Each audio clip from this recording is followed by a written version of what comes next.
अस्सलाम वालेकुम प्यारे बच्चों। आज हम सीखेंगे अलिफ मद आ की पहचान।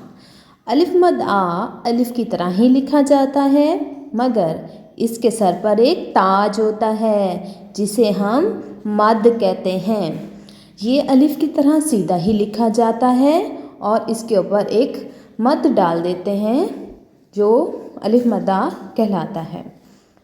अब हम अलिफ मद आ से शुरू होने वाली अशिया के बारे में जानते हैं।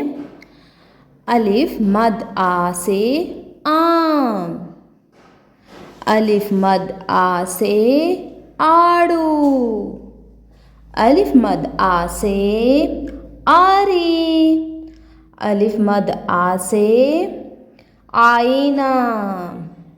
चलो बच्चों, अब इन अशिया को मेरे साथ दोहराओ। अलिफ मद आ से आम, अलिफ मद आ से आड़ू, अलिफ मद आ से आरी, अलिफ मद आ से आईना। चलो बच्चों, अब आप ये अलिफ मद आ की अशिया और इसकी पहचान को अच्छे से याद करो और हम मिलते हैं अगले सबक के साथ। अल्लाह हाफिज़।